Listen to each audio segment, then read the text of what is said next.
आज ही Doubtnut app download करें। Doubtnut पर होगा अब आपके सभी मैथ्स, केमिस्ट्री, फिजिक्स और बायोलॉजी डाउट्स का सफाया। बस अपने क्वेश्चन की फोटो खींचो, उसे क्रॉप करो और तुरंत वीडियो सोल्यूशन पाओ। Download now. प्रश्न है, मिट्टी खोदते समय बागवान महसूस करता है कि बगीचे के एक भाग में अनेक केंचुए हैं परंतु दूसरे भाग में एक भी नहीं है। इस प्रेक्षण को समझाइए। तो चलते हैं हम यहाँ पर हम क्या करते हैं, बाग के दो भाग करते हैं, भाग एक और भाग दो। यहाँ पर भाग एक जो है हम उसमें देखते हैं कि केंचुए हैं, तो यहाँ पर केंचुए हैं, और जो भाग दो है उसमें केंचुए नहीं है। अब यहाँ पर क्यों नहीं है, चले जानते हैं।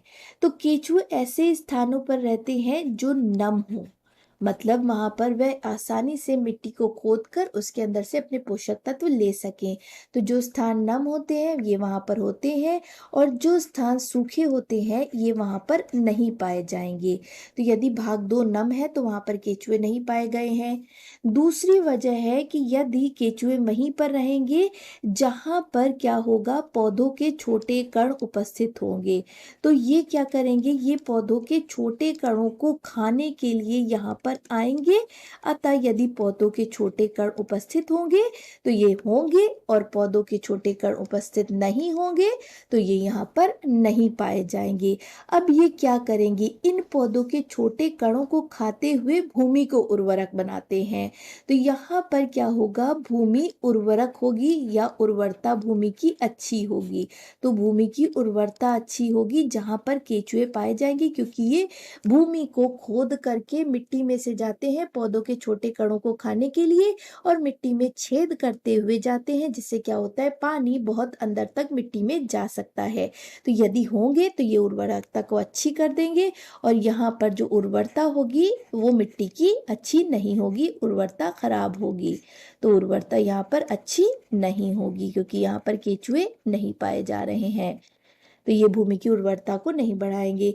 और एक और बात, केंचुए ऐसे स्थानों पर रहते हैं जहां पर हम देखेंगे कि पोषक तत्व प्रचुर मात्रा में हो, क्योंकि इन्हें पोषक तत्व भी चाहिए होते हैं। तो पोषक तत्व जहां पर होंगे वहां पर केंचुए भी होंगे, और यदि पोषक तत्व है तो भूमि उर्वर होगी और यहाँ पर पौधे अच्छे उगेंगे, और यदि पोषक तत्व नहीं होंगे तो वहां पर केंचुए भी नहीं पाएंगे। अतः हम कह सकते हैं कि वो भाग जिसमें केंचुए हैं वो आपका खेती के लिए उचित भाग है। तो ये वाला भाग है जिसमें हम खेती कर सकते हैं, खेती के लिए ये भाग उचित होगा।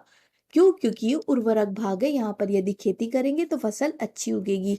और ये भाग खेती के लिए उचित नहीं है या खेती के लिए अनुचित है, क्योंकि यहाँ की जो भूमि है वो आपकी उर्वरक नहीं है, तो ये अनुचित हो गई। यदि हम यहाँ पर कोई भी खेती करेंगे तो वो फसल अच्छी नहीं उगेगी। तो केंचुए के होने और नहीं होने से हम फसल की क्या पैदावार होगी उसको जान सकते हैं। आशा करते हैं आपको प्रश्न का उत्तर मिला होगा। धन्यवाद।